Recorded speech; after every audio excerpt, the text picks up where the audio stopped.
What's up, guys? It's the Dynasty of the Mountaintops back again this week. Last week in May, happy Memorial Day to everybody, by the way. And happy Memorial Day to you, my co-host, Jeremy. How are you tonight? Thank you for the well wishes. Same to you. I'm doing well, man. Everyone's starting to report to camp, OTAs and stuff. So we're getting some football content. We're seeing what dudes did on the off season. I think I saw Jalen Hurts. He looked massive. So he looks like he put on some muscle this off season. We're going to start seeing a little bit more and more of that. So yeah, football season's coming in hot. Love it. What's he going to be able to squat 700 pounds now instead of 6? What's going on there? Jeez. The guns. He has some defined muscle in the arms. There you go. Yeah. So he definitely was lifting in this offseason. Looking forward to seeing more players come out like that. So today we're going to talk a little bit about news. There's not much going on. I know you have some breaking stuff that we'll get to in just a second. Then we're going to talk about some ranks. Quarterback ranks are first. Then we'll cut after the quarterback ranks, and we'll go to the player profile. This week it's going to be Bhayshul Tuten from the Jacksonville Jaguars, running back there. And then we're going to finish up with the tight end ranks. And then that's it. We'll wrap up. So like I said before, you had some big brand new news, less than 2 hours in when we're recording here. So if you want to break that on here, go for it. Yeah, unfortunate news. It's another NFL player kind of throwing their life away. We have breaking news in Rappaport, a rap sheet, that Josh Jacobs has voluntarily turned himself in to the Brown County deputies. Josh Jacobs, starting running back of the Green Bay Packers. He's being brought in on 5 charges, 3 of them headlining of domestic abuse, one of them including strangulation. It doesn't necessarily sound like this is going to be a good fallout here. It doesn't sound like it's something that might fall under the rug. I think this is going to gain momentum here. So Josh Jacobs shares. Those Josh Jacobs fans might be shaking in your boots at this point here. This all went down the 23rd of May. Was when the call came in, and he reported himself in, and on today, and he is presently booked in the Brown County Jail.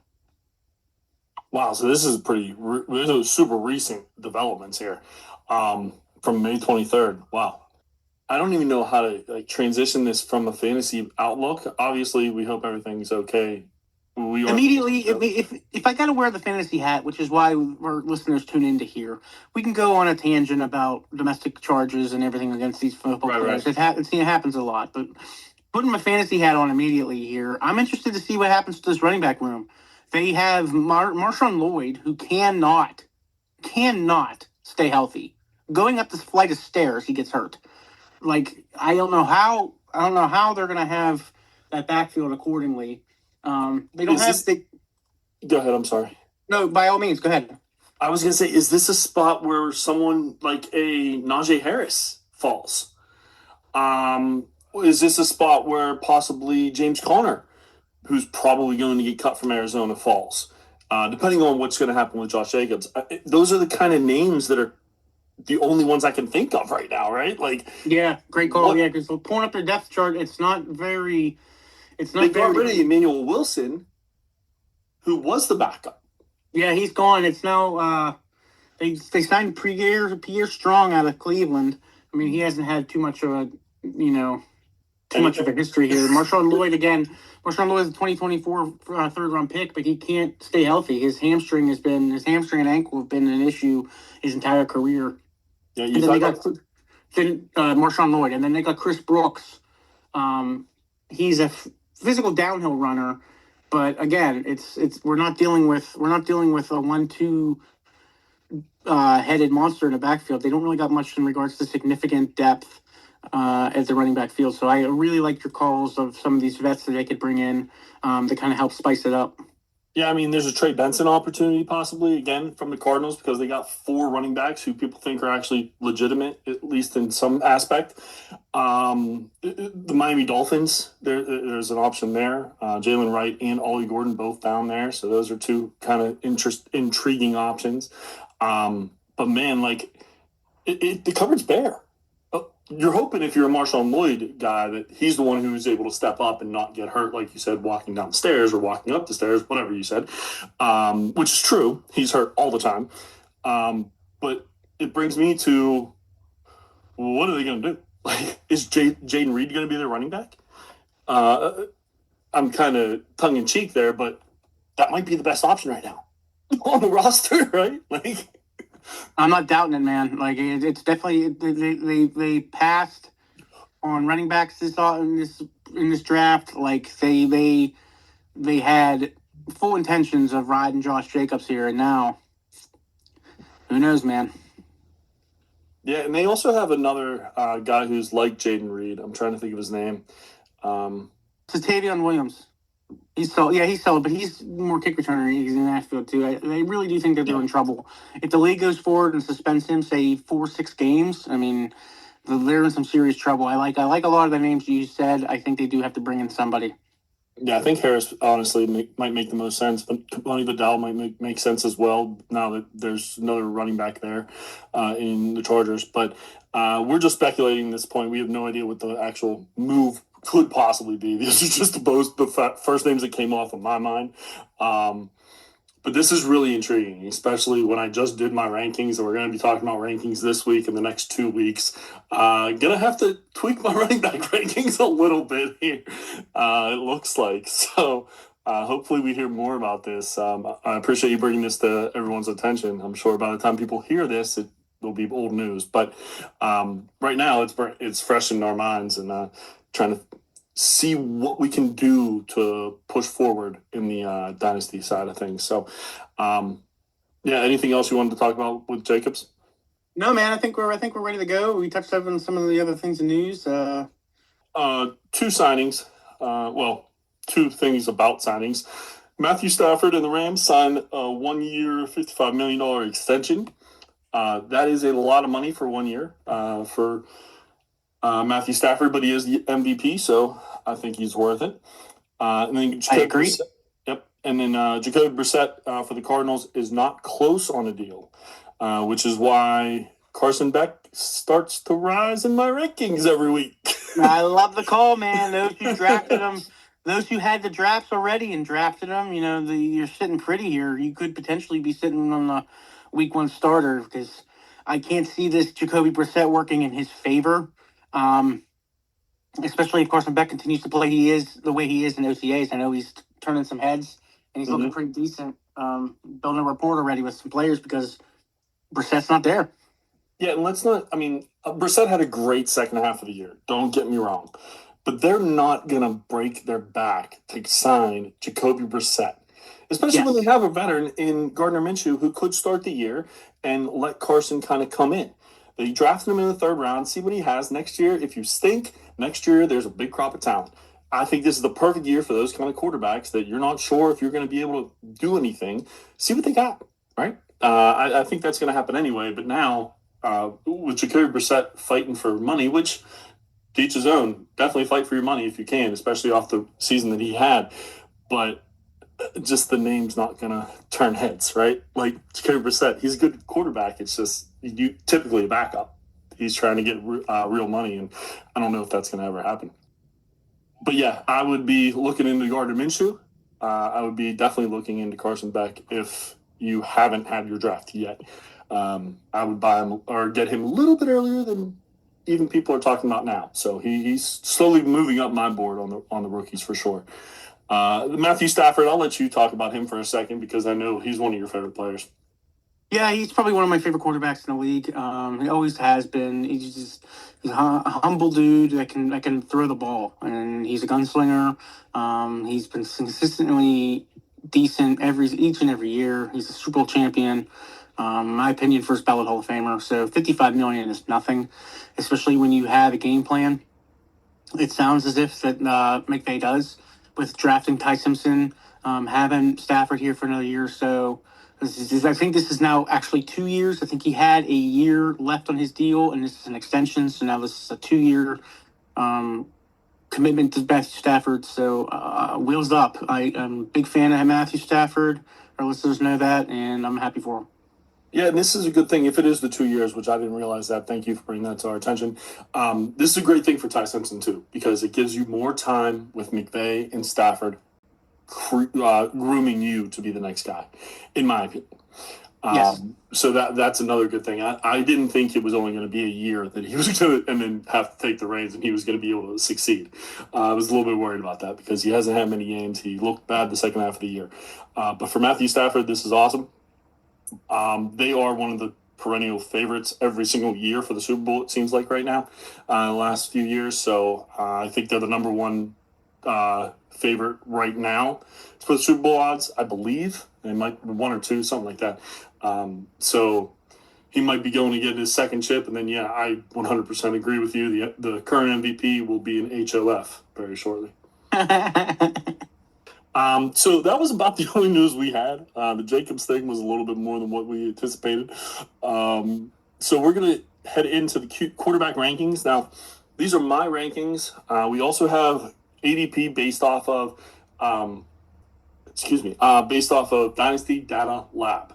That's the website we use. They have like 591 drafts they pull from. So it gives you a pretty good consensus ADP.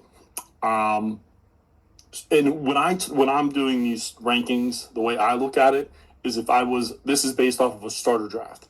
I feel like you can rank your players or the players 3 different ways: starter draft, trading, and then you can have your in-season rankings where it's kind of like a redraft, if that makes sense. So Yes. So we're basing this off of like a starter draft. If I was to start a league, this is who I would want the most. And then you're just going to critique me and probably disagree with me on a bunch of stuff, just like ADP does. So we're going to go ahead and get started here. We're going to go through the first 10 and the second 10 and so on and so forth. I think there's 40 some, but we're going to see how many we get to. So the first 10, just like everybody else, I have Josh Allen, quarterback 1 and overall 1. Drake May's my number 2 overall and quarterback 2. Jayden Daniels is quarterback 3, 7 overall. Justin Herbert, quarterback 4, 10 overall. Jalen Hurts, quarterback 5, 13 overall. Joe Burrow, quarterback 6, 16 overall. Jackson Dart, QB 7, 19 overall. Lamar Jackson, quarterback 8, 24 overall. Caleb Williams, quarterback 9, 27 overall. And Trevor Lawrence rounds out the top 10 at 33 overall. So all those players in the first 3 rounds in a typical draft. Usually I base that off of 12 teams. So your thoughts? I don't necessarily disagree with the top 10. I disagree with the order some. I think I'm a little biased, but I think Joe Burrow needs to be a little bit higher. Jalen Daniels needs to put a little bit more effort in regards to a full, complete season. I think he is a fantastic talent, but we're looking at about 18, 19 games total of skill set. I want to see a little bit more of Jalen, and I want to see exactly how he comes back post-injury. But I do like your top 10. Like I said, I would move around a few players here and there. Like, again, for Joe Burrow, I would move him up a tad. Lamar Jackson, I would move up just a slight bit, only because of that ability that he has. And I don't want to be too much of a spoiler here, but your 10th, I would remove for the 11th, and vice versa. So, in my opinion, I think your number QB 11 should be in the top 10. But we can go on to that another there. But no, I think you have a good mix of. I think you have a good mix of veteran leadership in here. I think you have a good bit of runners and those hybrid type quarterbacks with the running abilities and the throwing abilities, such as Jayden Daniels, such as Lamar Jackson, such as Jackson Dart. I think in Jalen Hurts. I mean, they're all respectful in these top 10, and I wouldn't remove any of them at all. So, in summary, I think your top 10's in decent shape here. We could talk about QB 11 once we get to them. But other than that, I'm quite pleased. Yeah. So about Jayden Daniels, when he's healthy, he kind of breaks the game. It's kind of like old school Lamar. But he hasn't been healthy for 50% of his career. Correct, and I understand that last year was bad.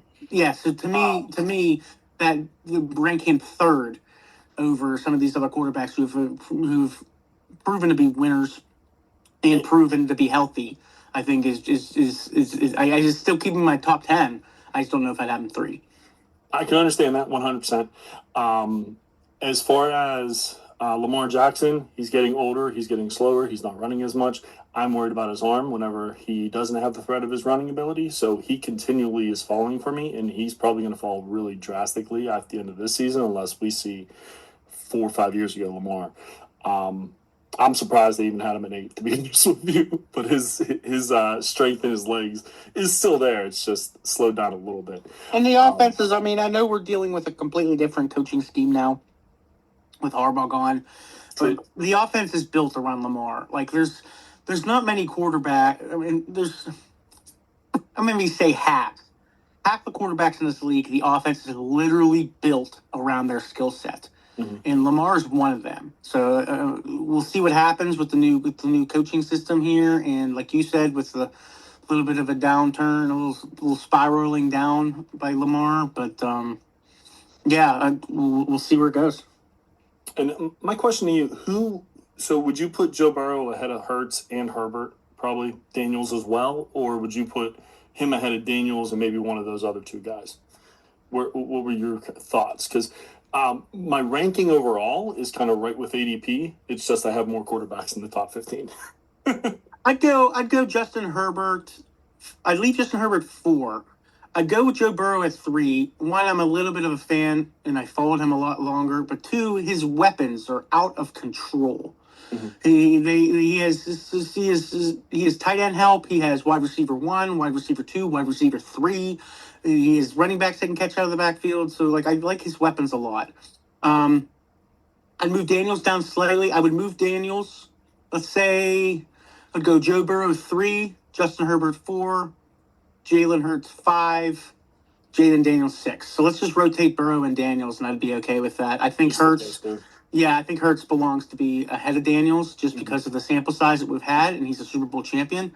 So I'd go Daniels to 6, Burrow to 3, but then leave that top 6 alone. Top 7 you limit alone too, because I mean Jackson Dart being in 7th. I still want to see. I would probably put Lamar over Jackson Dart some. This is what I'm talking about. Little tweaks, little tiny shuffles, but I do like your top 10 with the exception of 1. Yeah, well, we'll get to that one in just a second because we can have a little debate on that. But I also wanted to say one thing about Jalen Hurts. I have him 13 overall, number 5 quarterback. ADP has him going 301 if you're in a 12-team draft. If that is where you're able to get Jalen Hurts, he might be the steal of the draft, in my opinion, because being able to get a guy who's been top 5 to top 7 maximum in his basically his career as a quarterback, I don't understand how people disrespect him as much as they do. And now he has even more weapons out there, and his legs still do work, in case people were wondering, because they don't talk about his running ability too much. So I wanted to highlight that because he was 25th in ADP, and I have him 5 overall on quarterbacks. 13. So I have him 201. They have him 301, a whole round difference. I think that's just an absolute steal. So number 11, who you think should be in the top 10, Patrick Mahomes. And if this was real life, I would agree with you. 34 overall. Bo Nix, quarterback 12, 39th overall. Brock Purdy, 13, 41 overall. Dak Prescott, 44 overall.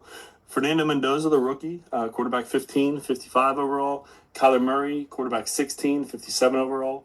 Jordan Love, quarterback 17, 61 overall. Baker Mayfield, quarterback 18, 66 overall. Tyler Shuck, quarterback 19, 75 overall. And we round out the top 20 with Jared Goff, quarterback 20, 79 overall. Let's start with Patrick Mahomes. I believe he needs to be in the top 10. I don't care about his lack of scrambling ability. I don't care about his injury. The ACL injuries nowadays are second nature. I mean, the Achilles are today's ACLs. The ACL injury is nothing that has been career threatening like it has been in the past. So I am wheels up on Patrick Mahomes for week 1, in my opinion. I think he'll be fine in being able to play. He's an elite cornerstone of the quarterback. Like in dynasty formats, in real life, in mainstream media, you say the name Patrick Mahomes, he's this generation's Tom Brady. Like to not have him in the top 10, I think is he has a decent arm. He has brilliant offensive scheme mind. He has a historically high floor. He's a plug and play starter, and I think he's arguably in real life the best quarterback in the league. And the fact that he's not in the top 10, I think, is a little bit of a tragedy. I can understand that. I went with Trevor Lawrence at number 10. How far would you move Mahomes up? Let me ask you that first. Would it just be 10 versus 11, or further up like Caleb Williams, Lamar Jackson? I'd put him at 7. I'd move Jackson, Dart, Lamar, Caleb, and Trevor all down. Interesting. Okay. So in the last 5 years, I think Patrick Mahomes has, or I'll say what I do know. In the last 2.5 years, prior to his injury, Patrick Mahomes has not been a great quarterback, fantasy-wise. Phenomenal quarterback outside of that. I'll 100% own he's probably the second best quarterback, in my opinion, the second best quarterback in the NFL, to Josh Allen. And you can split hairs between the two. I understand. Fantasy-wise, though, he doesn't move the needle for me. He has some pass catchers, but is Rasheed Rice going to be on the field? Is Xavier Worthy ever going to actually show up? Kenneth Walker playing out of the backfield, yeah, maybe this year, but he never has really had that before in a legitimate running back. So I think they're going to be running the ball more because they have a legitimate running back now. I think they're going to be playing a lot of closer, lower scoring games because of the weapons that he has. And his biggest weapon, Travis Kelce, is on his last leg. Let's be honest. I love Travis Kelce as a human being and as a player. However, he's on his last leg in the NFL. And that's his most important weapon in my eyes still, or has been in his past. And since Travis Kelce's been older and since Tyreek Hill left, he has not been the same quarterback. The only reason he was in the top 5, I think, before he got injured was because of his legs. And he's 30 years old. Those legs are going to go. Just like Josh Allen, eventually those legs are going to go. And Lamar Jackson's seeing it right now, from what a lot of people are speculating. Lamar Jackson has definitely been hit a lot more. And I think Patrick Mahomes is the security blanket of Andy Reid.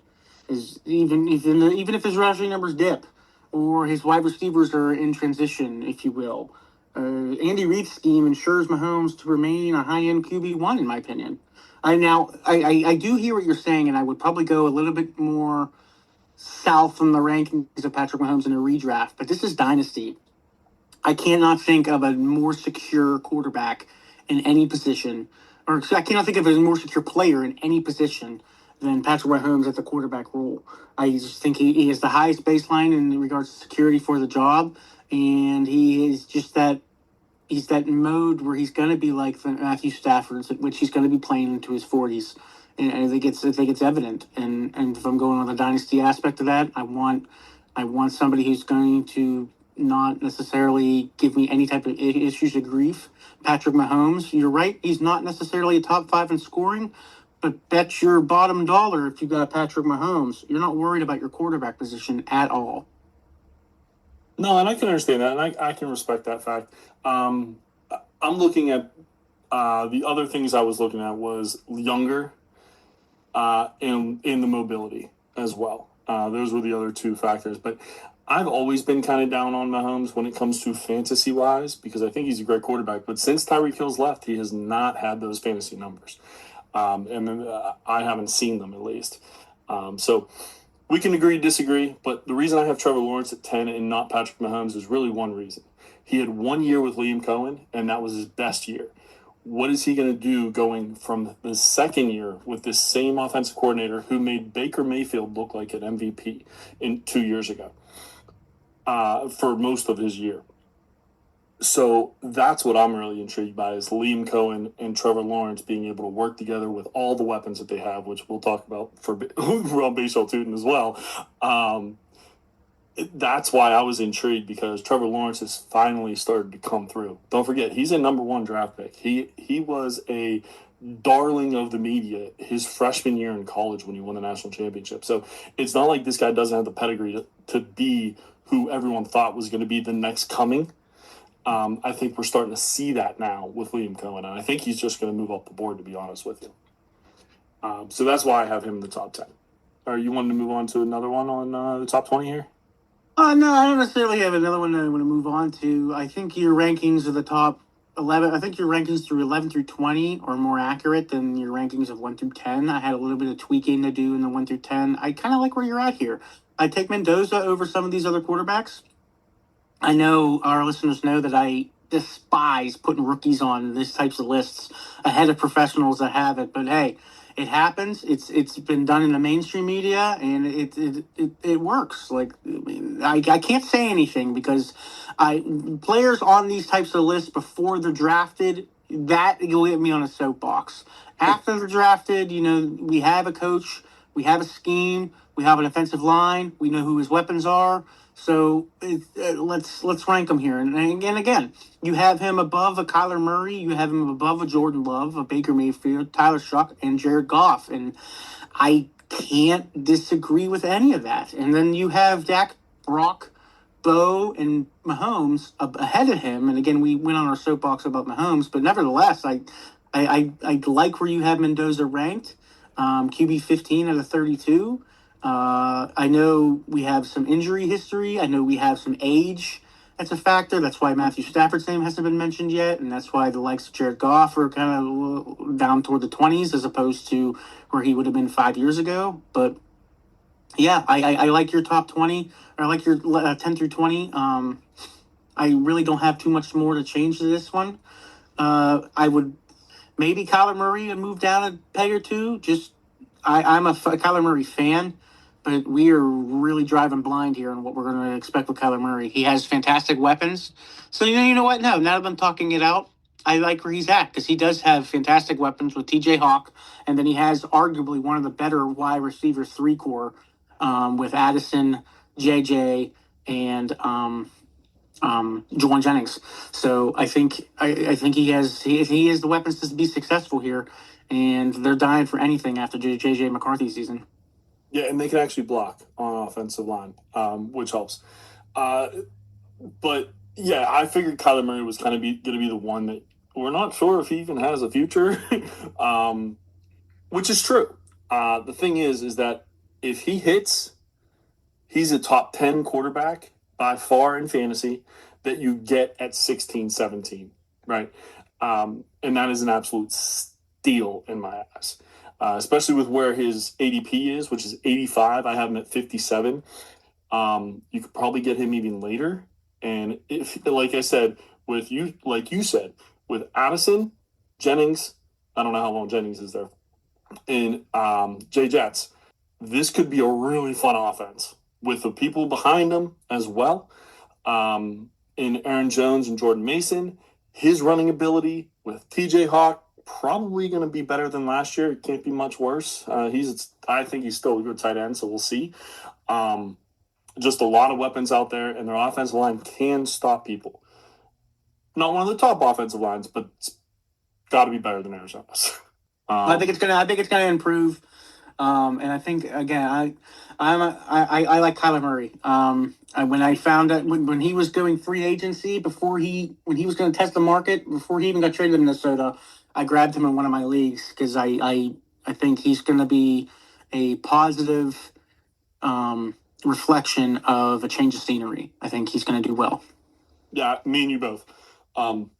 He's one of my favorite players in the league, has been since he came in. So that has a little bit of bias to it as well. But it's been proven if he has a wide receiver that he trusts, he's a top 5 to top 10. I would even say probably inside top 8 quarterback in fantasy whenever he's healthy. So I'm excited for the year. And he's probably one of the people in my redraft leagues that I'm going to be targeting for that league. So we're going to move on to 21 through 30. We got Sam Darnold at 21, 85 overall. 89 overall, Matthew Stafford at quarterback 22, our MVP, current MVP. Bryce Young, quarterback 23, 104 overall. CJ Stroud, quarterback 24, 109 overall. Michael Penix, quarterback 25, 112 overall. Cam Newton, quarterback 26, Cam Ward, not Cam Newton, he's retired. Quarterback 26, 119 overall. Daniel Jones, 27, 122 overall. Ty Simpson, the rookie, quarterback 28, 129 overall. Aaron Rodgers, quarterback 29, 137. And quarterback 30 is Kirk Cousins, 143 overall. We can go into quarterback 31 when we hit the 30s. I think 31 needs to be in the top 30. We'll talk about that. Yeah, but nothing super high. So I would eliminate Kirk Cousins on that aspect. I don't know if I have Michael Penix as high as you. I think I would have Michael Penix ranked a little bit lower for the same, lack of better terms, same repercussions that I gave Jayden Daniels. And I want to see a bigger sample size. And the only reason why I can't have a sample size the way that I want is because of your injury history. Now, obviously, I'm cheating a little bit, and we're bleeding into his college days, but the dude has a bionic knee, basically, at this point. So I'm curious to see exactly how he recovers with this. And now there's this competition. And let's air quote that, there's competition in that quarterback room. So yeah, I think Penix is a little high for my standards. I would be comfortable moving him down below the Cam Wards and even the Daniel Jones. Daniel Jones, I'm a little hesitant to move any higher, though, because again, we're dealing with non-ACL. We're dealing with the Achilles. When I was just went on my soapbox about the Achilles about 10 minutes ago, that is now a career-defining injury. Some are coming back decently, i.e. Aaron Rodgers, your 29th quarterback. And some aren't necessarily doing that. Now, quarterbacks is a small sample in regards to what kind of Achilles injuries we are dealing with quarterbacks. When we're dealing with running backs, there's completely different skill sets to the Achilles injury is a lot different. But again, we have some question marks with Daniel Jones, so I'm comfortable with where he's at. I like where Sam Darnold and Matthew Stafford is. I like your top. I like how your 20s top off with Sam Darnold, Matthew Stafford, Bryce Young, CJ Stroud. I do like that, but I would move Cam Ward ahead of Michael Penix. And that would probably be it. And now talking it out loud, I don't want to move Daniel Jones up too much higher. So I would flip-flop QB 25 and 26 to get Cam Ward up ahead of Michael Penix. I've seen more of Cam Ward than Michael Penix. I think that everyone has, and Ward has something potentially be special. Well, we disagree on that last phrase you just said. I do not see special in Cam Ward. I didn't see it really in Miami, to be honest. I did see it in Penix in Washington. And I don't think too as much of it. I mean, it's more than what he had to go against, right? Kirk Cousins, yes, emphasis on the air whatever. quotes when I say competition. Yes. But if Michael Penix is healthy coming into training camp, that's an if. But if he's healthy coming into training camp, I don't really think it's much of a battle, unless he looks terrible. With what Tua did last year, I just think with the weapons that the Atlanta Falcons potentially have when they're healthy, Drake London, Kyle Pitts, the two guys behind them and with the running backs, the B-Robs, as we like to call them, I guess. Now, Bijan and Brian Robinson each, who I like Brian Robinson a lot. I couldn't believe that he's not a starter in the league somewhere. I actually made Penix fall further than what I wanted to because of the injury, because of him not being on the field as much. And without the injury last year, I had him probably in the top 20, 22. So I did drop him a little bit from this year, just because of the injury history and his injury history. I think Illinois. Is it Illinois, Indiana? Indiana. But when he was at Washington, he was healthy for 2 years. He was healthy the first, year and a half that he was in the NFL. So We'll see what happens there. I could die on that sword, honestly, but I love Michael Penix coming out. I thought he was one of the best quarterbacks in his draft coming out, so better than a couple other people. So that's why I had him. We're not going to get to the next 30. We're about timed out. So you were talking about Malik Willis is my number 31 quarterback, and you would move him up. The reason I am not is because he's in a lose situation. He had, 6 games with the Packers, and everyone now thinks that he can play football. When no one thought he could play football coming out of college, or very few, I would say, in the NFL, thought that he could play football, great football coming out of college. He lost the starting job to a guy that I'm not a fan of, in the mayonnaise guy, who I can't even think of his name right now. Wow, really? Will Levis. Will Levis, that's it. Yeah, thank you. I just don't think there's a possibility for him to be good. Yeah, he can run, but there's a lot of other quarterbacks who can run as well. But there's no one to really pass to except for these rookies, hopefully, and Devon Achane's there, but he's probably going to be quadruple teamed at this point. I'm worried about him. And I just don't see much of a future in drafting Malik Willis. I know I said kind of the same thing about Kyler Murray, but Kyler Murray's been proven in the past. And if he does hit, it's going to work because he already has the weapons there. Malik Willis has no weapons and has never really hit, except for maybe 1 or 2 weeks he was in the top 10, I think, last year. And that's all he's done. So you talk about you want to have people prove it to you. I can't move him above almost anybody on this list, even Ty Simpson, just because of the pedigree that he had, or the 1-2 punch in the coach and the quarterback that he's going to learn from. That's why I have him higher. I know a lot of people like Malik Willis. I have him 154 overall. ADP has him 95 overall. I think it puts him in the top 20, I believe.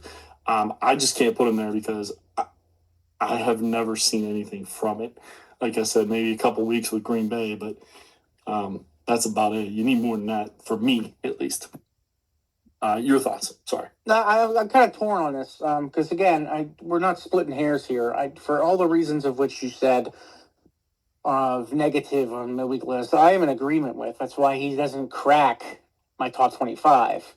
But I am taking Malik Willis, who signed a lucrative, for terms of his standards, 3-year deal with a team that's on a rebuild with all rookie wide receivers that he can immediately begin to build a rapport with and everything else, over an Aaron Rodgers who has made it evidently clear that he has done at the end of the season and who has not as much gas left in the tank. And so I'm taking Malik Willis over Aaron Rodgers. I'm taking Malik Willis over Ty Simpson. I think I would put him right behind Daniel Jones.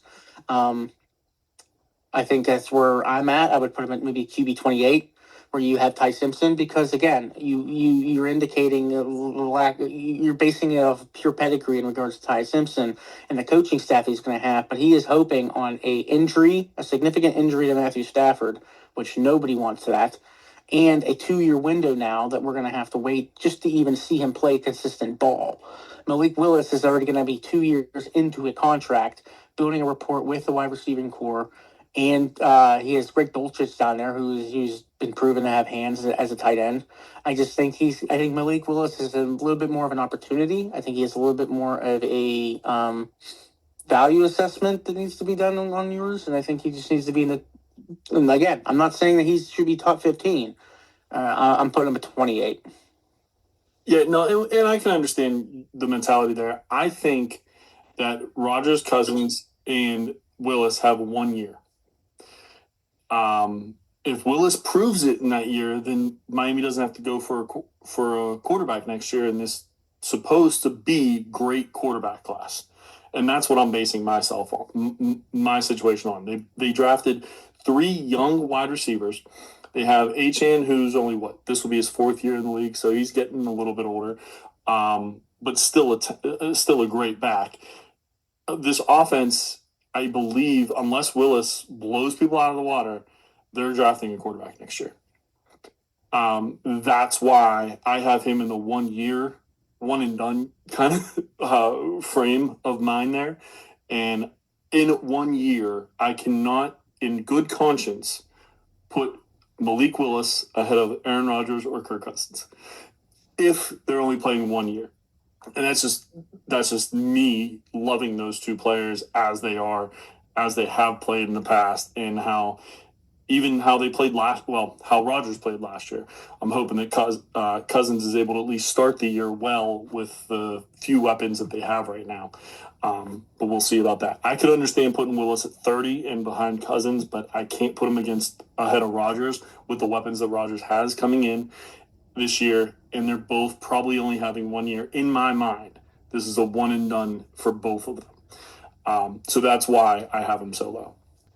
I can agree with you on the ranking if it ends up being a one and done. We'll revisit this February, March next year, and we'll see where we're at. If it's a one and done, then I stand corrected, but I believe they're going to give at least Willis 2 to 3 years. All right. Well, we can agree to disagree on that one with the quarterback class coming in. Yes. I think this is one of those teams that are guaranteed to take quarterback unless Willis absolutely goes crazy, like a Lamar Jackson kind of crazy, which is possible. He does have the wheels to be able to do that. I just don't believe in his arm quite as much or his weapons. Anyone from 32 to 48 that you wanted to talk about real quick? We're a little bit over on time, but just wanted to double check with you. Nah, just J.J. McCarthy being QB 40, how the mighty have fallen. I was never huge on J.J., to be honest with you. But yeah, I mean, I didn't see anything last year. I know some people say that he was playing well at the end of the year, but they're kind of out of it. It was hope ball, kind of like how. Let me play it. Not to interrupt you, but for the sake of time, let me play a question with you, and then we can move on to our boy Tuten. Okay. Carson Beck is your QB 36. Yes. On the top of your head, where does Carson Beck go if he's named starter week 1? If he's named starter week 1? He beats out Minshew in Brissett's old news. Yeah. I don't see that happening, like I said. But I would put Beck probably around Jones Ward. Right in that Jones Ward PENIX area. I like that. Just behind Stroud kind of deal. I like that. And you were talking about PENIX versus Ward. They're literally in the same tier. We're not talking about tiers this week. That's why I didn't bring it up. But they're so close that, like, for me, they're so close. So that's why I was like, yeah, we're not splitting hairs here. We're talking bottom 20 quarterbacks. But right, exactly. But yeah, Carson Beck, if he's a starter, he's probably 25, 26. Just because we don't know what he has. Right, we don't. We haven't seen him. He got Trey McBride and Marv Harrison Jr. It's about all we can run with. Yeah, I mean, which is good to have, and the rookie in the backfield, which is great to have, but we don't know what he's going to be able to do with that in the NFL. So, yeah, I'd probably move him up. What's it? Almost 10 spots. Yeah, that's about right. So yeah, I agree with that. That's about it. Same with Drew Aller. If somehow that happens where Rodgers gets hurt in preseason and they have to play one of the two young guys, I would move him up about the same spot. So it's just they're 35 and 36 based off of being backups at least. So and both have a chance to do the third string, to be honest with you. So start the year at least. So hopefully that helps you guys with some quarterbacks there. Give you a little bit of insight into why they're ranked where they are. And then we are going to move on to Bhayshul Tuten, our player profile. His measurables, 5'9", 209 pounds, 23 years old, 2025 fourth round pick, 104 overall from Virginia Tech. His first year, which is his whole career, he was the backup to Travis Etienne, or Etienne. It was Etienne last year, so I can say it that way. Etienne signed with the Saints this past offseason, which brought him to being the number one from what everyone believes. His rushing last year, 83 carries, 307 yards, 5 touchdowns. Receiving, 10 of 14, 79 yards, and 2 touchdowns. I don't know if I haven't figured out if that's because he doesn't or he's not a very good pass catcher, or because Etienne is a good pass catcher. Whether his receiving numbers were low. But wanted to get your take on his outlook, and then I'll finish it up here. I'm a big fan of his outlook here. So, Tuten believers, hop aboard. I'm driving the train here. Look, even when he was in a limited rule behind HN, let's go with that again, wherever we're at. Tuten flashed. In my opinion, he flashed efficiency metrics. He was third overall in rushing success rate at 59.8%. He was 11th overall in missed tackles forced per attempt. And he was 17th overall at 3.31 yards after contact per attempt. They let HN walk away this year. Liam Cohen specifically hand-picked Tuten in the 2025 draft. They let HN walk, and they brought in Rodriguez, who is a former 6th round who bounced off of the Commanders' practice squad and waiver wire for years under that backfield. They brought him on a modest 2-year contract, and to give him kind of a depth piece they have it here. But I'm telling you, Tuten, it's wheels up for Tuten. I don't have the backfield as much of a threat as Rodriguez as I see here. He's a complimentary depth piece, and Tuten's the lead back, in my opinion. So all those metrics you said are impressive. My question is that because he was healthy and came in spurts, or is he going to be able to handle a backfield? Now, I do remember Bhayshul Tuten jumping up on my radar because his combine numbers were insane. The Mike Washington that we saw this past combine, that was Bhayshul Tuten last year. So don't get me wrong. I know he's got the wheels. I know he has all that. But my worry is he durable as a full-time workload? I don't know if that's the case. They also have, I think Chris Rodriguez is a little bit better than I think you were saying, because he did take the job away from Bill last year for the Commanders until he got hurt, or I forget what happened, but for quite a while last year. And he was annoying when you had Ja'Cory Krosky-Merritt. Trust me, I know. So when they brought Chris Rodriguez down here, and I know he can be a first, second down runner through between the tackles. That's kind of what I thought he was going to be. And then you have LaQuint Allen as a pure pass catcher out of the backfield as well. And I know LaQuint Allen being number 3 running back, people don't really want to talk too much about that. But the receiving numbers for Chris Rodriguez are not good, and the receiving numbers for Bhayshul Tuten are atrocious. 10 of 14 in a whole year. Now, again, I don't know if that's because HN is such a good pass catcher, or Travis E is such a good pass catcher or not, because he shows glimpses of it all the time, or if Bhayshul Tuten just can't catch the ball out of the backfield, or they don't want him to. I can understand your thought process where C-Rod might not be as big of a deal, but it kind of worries me. Why would you bring him in after a pretty good season last year to a backfield that already kind of has pass catching back and what you believe to be a between the tackles first, second down back? That's just what worries me. And then I think about it also. The wide receiver room is absolutely packed. It's so packed that the number 2 overall pick last year, I believe, is now a cornerback more than a wide receiver, when we thought he was going to be a wide receiver, because they have all those weapons wide receiver wise. And then they drafted, I think, 2 or 3 more tight ends this past or in the draft. And they have Brenton Strange. There's a lot of people to feed, which is another reason why I like Trevor Lawrence so much, because you can't double cover anybody. There's just too many weapons out there. So how much are they going to actually rely on Tuten versus Lawrence's arm is another thing that I worry about. But that's fair. I think there's literally over 300 play opportunities that Travis Etienne is leaving behind from his pass catching in the backfield and his starting run abilities. I think it was 326 total plays, 260 something were his running plays. That's a lot of ball that is gone off the field.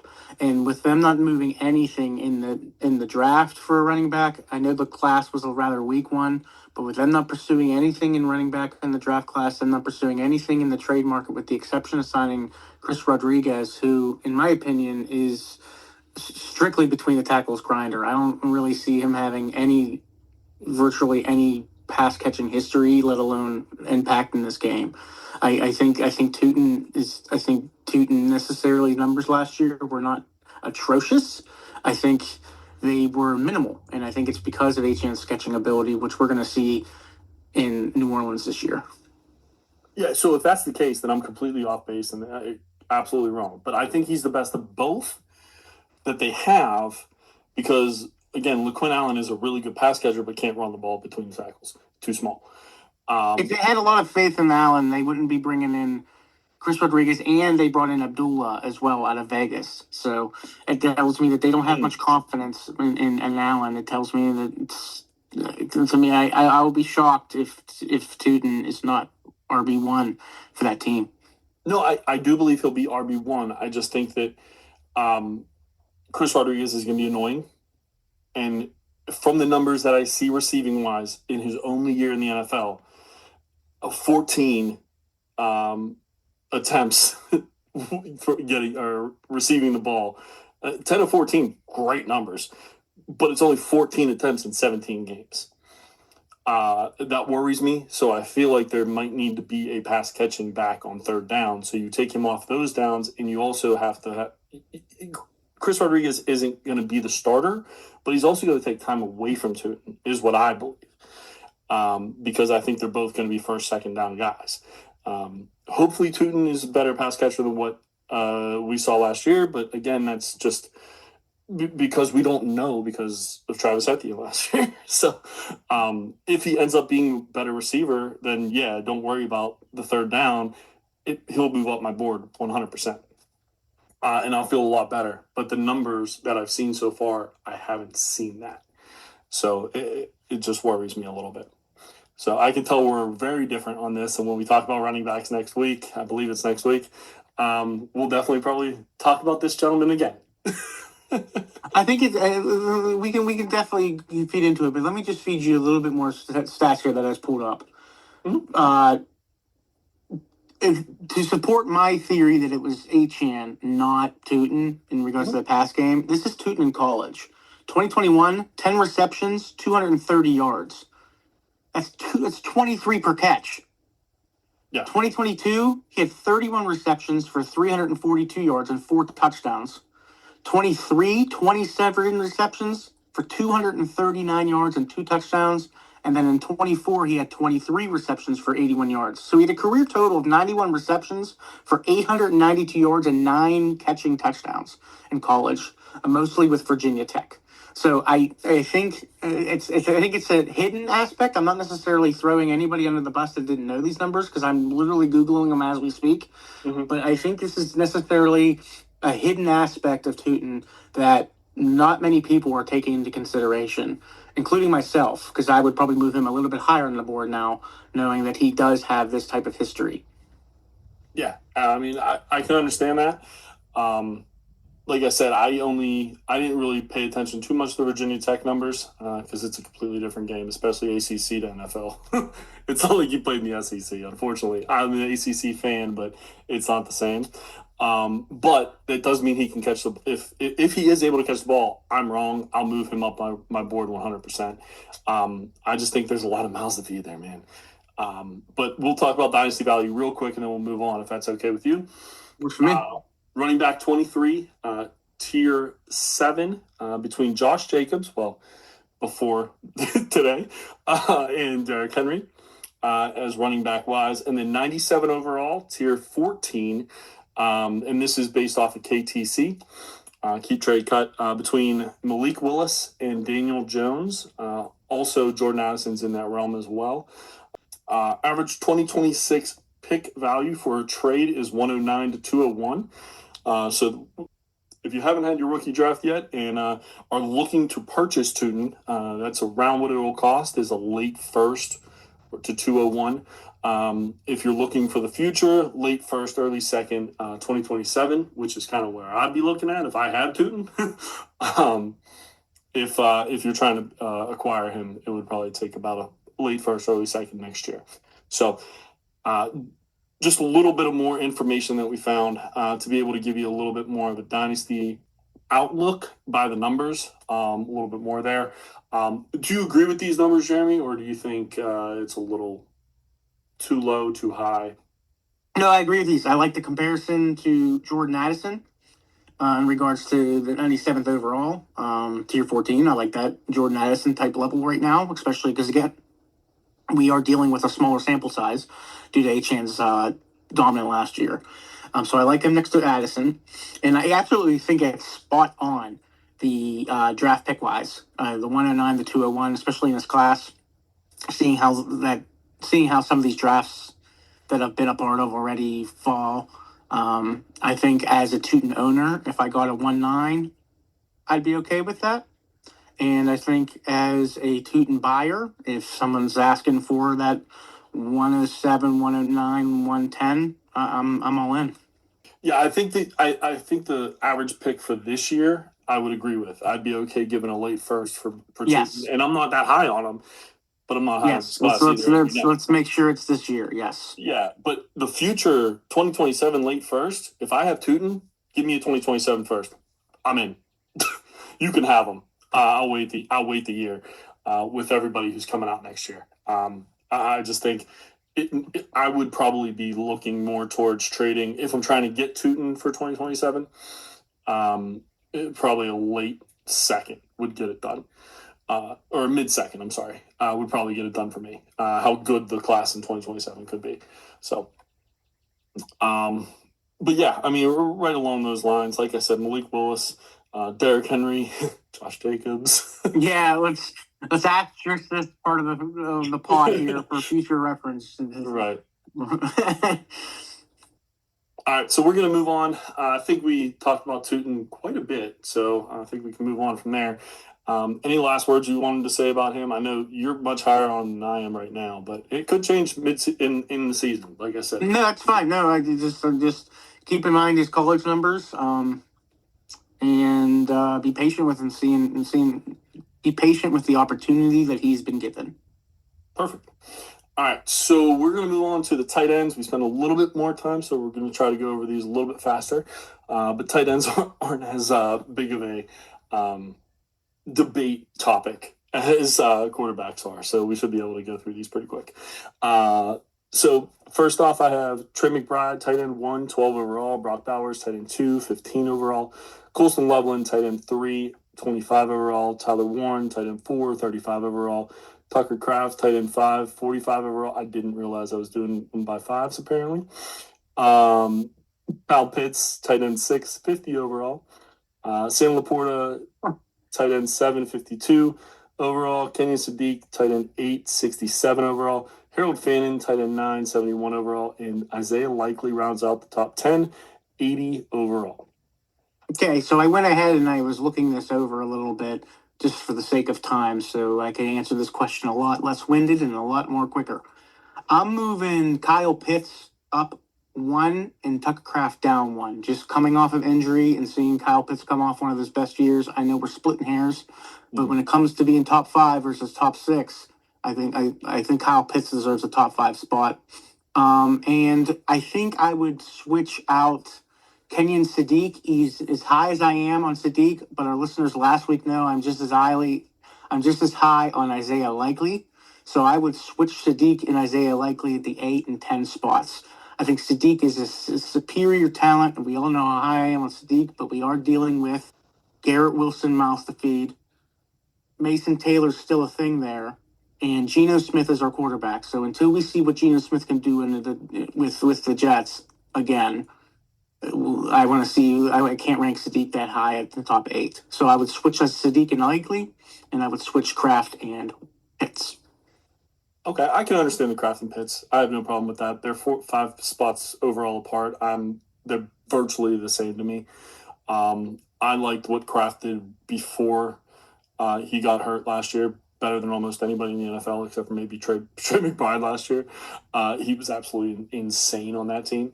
Unfortunately, he got hurt, so a lot of people forget about that. But Kyle Pitts had an incredible run as well in the second half of the year, so I can get on board either way on that one. To be honest, as far as Sadiq goes, this has absolutely nothing to do with Geno Smith. Notice we did not talk about Geno Smith in my top 30 quarterbacks. The reason for that is because he's not good, or he wasn't good last year. He's probably not going to be good this year, and it's probably his last year as a starter, at least with the Jets. Because, again, this 27 quarterback class has 15 potential players in it that's probably going to be dwindled down to at least 5 or 6, I would say. That's only 33% of it. I wouldn't see it being much lower than that. And there are some studs in this class that I believe the Jets are going to have an opportunity to get. And also Kenyon Sadiq, yeah, there's a few mouths to feed there, but I can't see him being I can't see him being lower than the second pass catcher when they drafted Omar Cooper later than him. And he's going to be the only other option there is. Mason Taylor, I think, is going to be more of a pass blocker, is what it sounds like. Now he might be able to catch a little bit, but it's going to be here and there, which is very sad because we were both becoming fans of Mason Taylor, right? It just so happens that Kenyon Sadiq, I think he could be in that top 5 in 2 years. Reason I don't move Isaiah Likely is because he's probably going to be the second pass catcher there as well, but we don't know what Jackson Dart looks like with a number 1. Wan'Dale Robinson, not the same as Malik Neighbors. Hopefully Malik Neighbors is able to come back. If not, Isaiah Likely might be the number 1. Those 3, though, are very close together for me. And you can even add in number 11, George Kittle, in that mix as well. Those 4 guys were hard to separate. But I went with Sadiq because of being younger, Fannin being younger. I did drop Fannin a little bit more than other people because of the new weapons they have. So obviously he had a lot of targets last year, but those targets are going to go down in my opinion. So that's kind of where those 3 differed. Zay Likely, he's a little bit older, so I put him a little bit lower. That's really all it was between the 3 of them. I'll be honest with you. I can get behind moving him in front of Fannin, possibly even Sadiq, depending on how you feel there. So Fair enough. Moving on, we have 11, as I said, George Kittle, 81 overall. Dalton Kincaid, tight end 12, 92 overall. Dallas Goedert, 13, 97 overall. Rondé Gadsden, tight end 14, 105 overall. AJ Bonner, tight end 15, 113 overall. Mark Andrews, tight end 16, 115 overall. Travis Kelce, right behind him, tight end 17, 116 overall. Gunnar Helm, tight end 18, 123. Eli Stowers, tight end 19, 124. TJ Hawkinson, tight end 20 at 135. I can't really complain too much about this this next group here. George Kittle, I mean, the dude is elite, and so I mean, if you can definitely knock him down a few pegs to do his age and his history, his injury history. But I mean, the dude's always on point when he plays. He's a set and forget when he's healthy.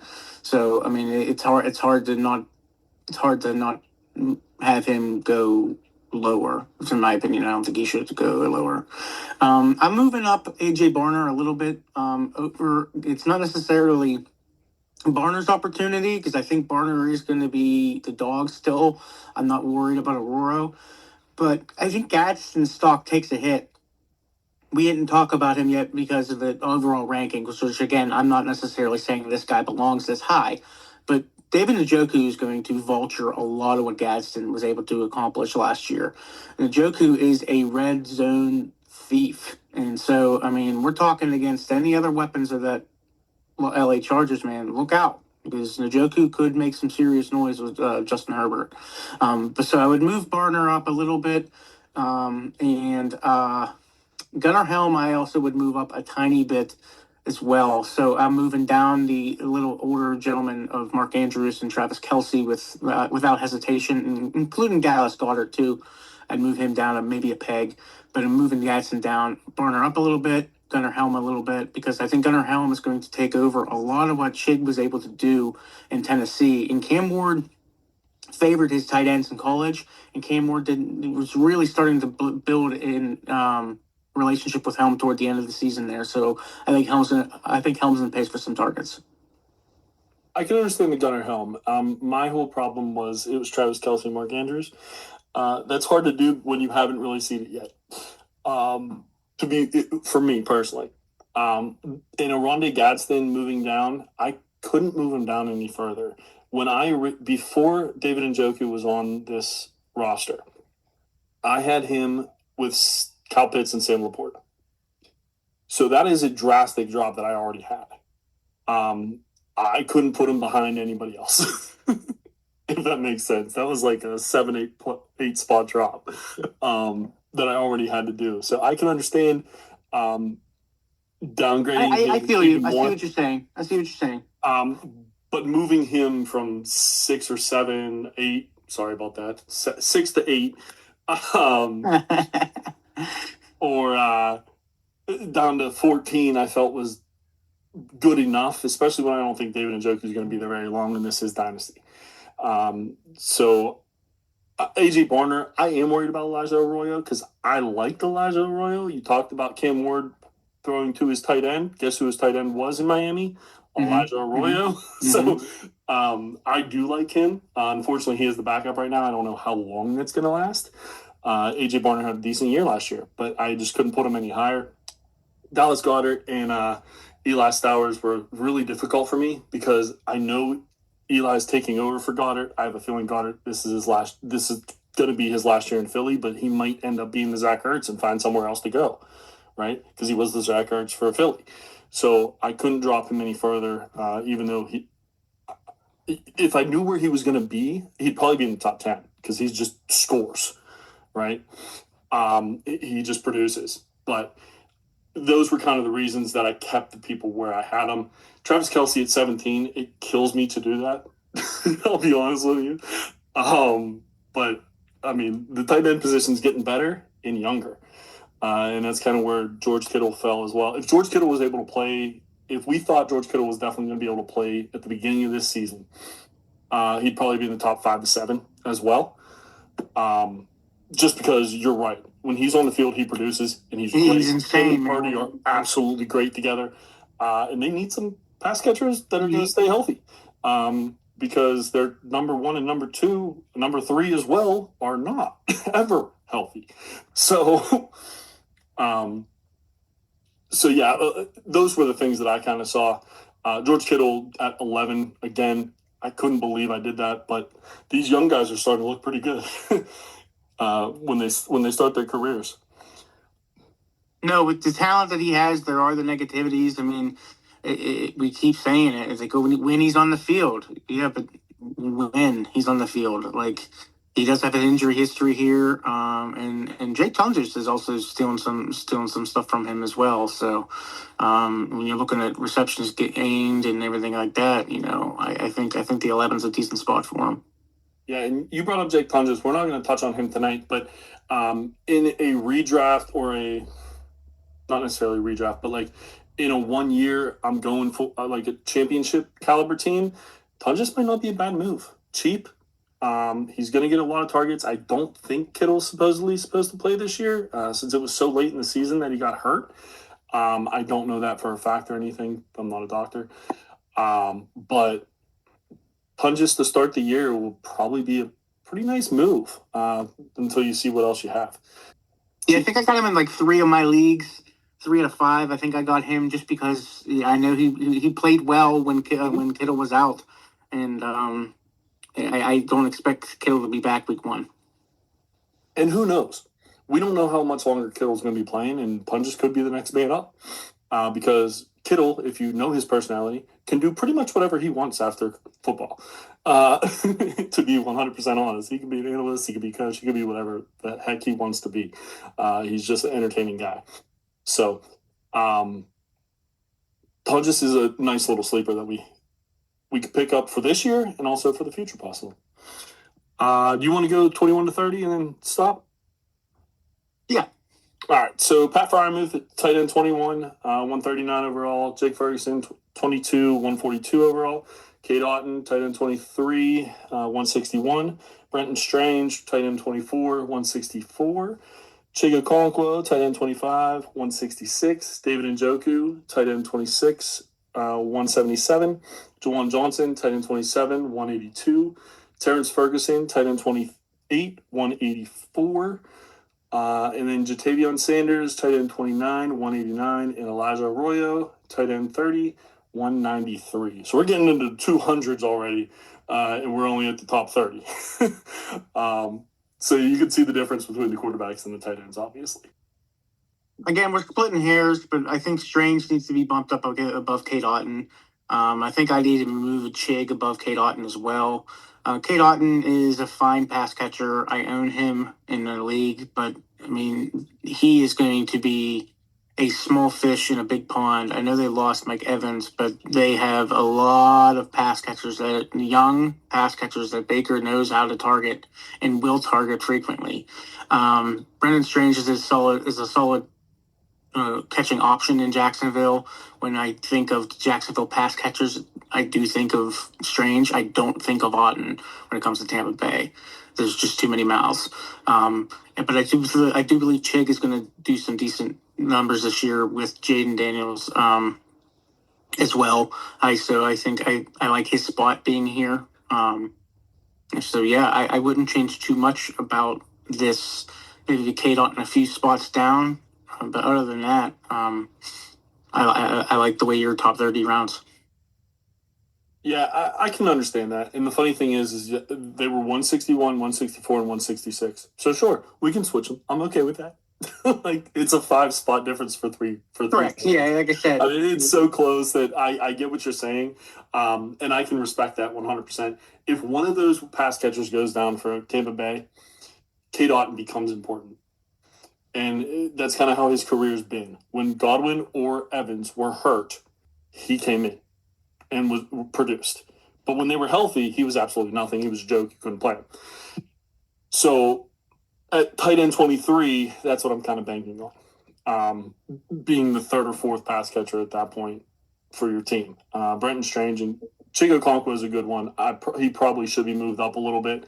I've never really been a fan of his, so it was hard for me to move him in Tennessee. But now that he's in Washington, probably going to be the number 2 pass catcher, at least to start until the rookie Antonio Williams, we figure that out. So yeah, that's possible that you can move Chiga Okonkwo up even further than that, to be honest with you. But Brenton Strange, I've already said this, there's so many mouths to feed in that offense. That's why I like T-Loss so much this year, is because he's just going to be able to kind of throw it to whoever, whatever area he wants to. And there's going to be someone there, is what it seems like to me. But yeah, I can understand moving those 3 around is absolutely fine. Makes sense to me. So, anybody else you wanted to highlight? Not necessarily. No, I think, like I said, I like the way your top 30 rounds out. Honorable mention, Dalton Schultz. You have him on here as tight end 32. Honorable mention. I want to shout him out. And I also want to shout out Jake Tunges. You have him at 35, who we talked about earlier. And then tight end 34, Oscar Delp. I think he's going to come out. I think he's a sneaky one to come out of the rookie class. Oscar Delp. So let's see what he does in New Orleans. Yeah, so Oscar Delp, the reason I thought you were going to question why I had Jawan Johnson so low, he's the reason I have Jawan Johnson so low. I totally agree. Outdone in New Orleans. Now, he might go somewhere else and produce it, just like we were talking about Dallas Goedert. But I think Oscar Delp's the future tight end of the New Orleans Saints. He's just a backup right now, so you can't move him up super high, right? So until we see it, he's going to be in that 35 area range. Jake Tunges probably, like I said, he's the one guy on this entire list that you probably move up redraft-wise, because we do not know if George Kittle's going to play this year. I haven't heard – I don't know if you've heard anything. I haven't heard anything. George Kittle is optimistic that he will be back before November, but every timeline has put him back by Thanksgiving. So consensus has him back around Thanksgiving. George Kittle asked George Kittle, he has him coming back a month earlier. So we'll see where it's at. But if he rushes the injury, if he rushes coming back from the torn Achilles, he's gonna redo it. He's gonna do some serious damage. And again, we're dealing with the Achilles in a different position here that we're not used to seeing. We got it in an age and an already banged up injury history with George Kittle, not including what he's already recently faced with the Achilles. True. Jake Tunges is a sneaky way to get yourself 2-3 easy and early wins at the beginning of the season. Yeah, the only problem with that is whenever George Kittle's on his way. The only problem with that is when George Kittle's on his way back is going to be right around your playoff stretch, stretching to get into the playoffs or in the playoffs for that matter, and then you can't use your tight end. So that kind of stinks. But if you use Jake Tunges as, especially in tight end premium leagues, if you use Jake Tunges as like a last spot flex, that's a smart move, I think, if you have another tight end already. Or if you have George Kittle, unbelievable move for you because you win there. And the last person I want to highlight, and this is just because, call me biased, I don't really care. I say it every week, but Pat Freiermuth, his ADP is 222. Don't know what number that is. It's low. I'm pretty sure outside the top 30. He is going to be the number one tight end in Pittsburgh. And they now have more weapons so that he, I believe, is going to be able to own the middle of the field with Jeremy Bernard. I'm surprised how low he is in ADP. I have him at 139, almost 100 spots ahead. Now, granted, I'm a Steelers fan, and maybe that's called bias. I don't know. I thought 21 was low enough. But getting Pat Freiermuth even around 200, I think would be an amazing steal for starter drafts. That's a good call out, man. Because you could probably get him super cheap because everyone's going to plug him into the precious calculators and they're going to see that he's worthless. But Aaron Rodgers likes his tight ends in the red zone, and you're looking for red zone tutties. I mean, and if you put a tight end in and you can get me a red zone tutty a game, you're gold to me, baby. I can't ask you for anything more. Give me 6 receptions for a touchdown and 50 yards, and I'm very happy. Yeah, not only that, I mean, Aaron Rodgers doesn't want to get hit anymore, so he's going to be throwing the ball quicker. Yeah. And the safety blanket for that is usually the tight end. Now, it didn't happen a whole lot last year, but Darnell Washington did, and we don't know what's going on with him, so we'll see. No, you bring up a good point. They've definitely improved their wide receiving room drastically from last year. Adding Michael Pittman and Jeremy Bernard, I mean, and DK Metcalf there, like the wide receiving room is definitely going to require that defense to spread out more, opening up that middle of the field. Yeah, so that's the one name that I kind of saw that I was like, okay, am I just crazy or am I just biased on this or? No, I think you have him perfectly ranked because Okay. I'm not. I don't want to say that I'm not a Steelers fan. I'm not as big of a Steelers fan as you. So yeah. I can look at this with a little bit of a step back. And no, I think you have him perfectly ranked. And if it's sneaky, you bring up he has sneaky tendencies. Yeah, absolutely. So that's the one guy low outside the top 20, I guess 21, that I would want to probably highlight a little bit more. You can get him so late. I can't believe it. But anyway, anything else you wanted to talk about before we head out? No, sir. I think we nailed both of these positions. You and I seem to be in a little bit I seem to be in a little bit more in agreement with you than ADP.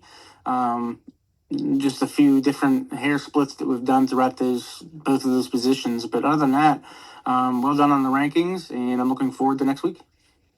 Thank you, sir. Of course, you're closer with me because I'm right?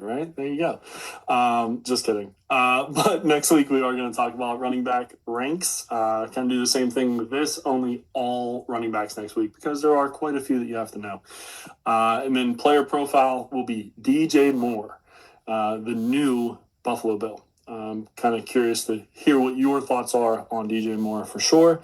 And I have some fun ones as well, especially with in my opinion, the best player in football as his quarterback. So with that, we're going to get out of here unless there's anything else you wanted to say. No, I think we put a bow on this, and no, No, listeners, reach out. We like the fan mail, and the emails, and in the tweets and the social media and all that. So please hit us up. Absolutely. Speaking of social media, this has been Dynasty for the Mountaintops. Check us out on Podbean, YouTube, and Apple. Also, the socials at Dynasty MT Tops, Blue Sky, and X. Also, like you were saying, email us, dynastymttops@gmail.com for any comments, show ideas. What do you think? Are my rankings insane? Is Jeremy's takes insane? Who knows? We want to hear from you guys. So let us know. But again, for Jeremy, this is Nikki. And this has been Dynasty on the Mountaintops. Have a great week. We'll see you next week with the running backs. Thanks a lot. Have a good night.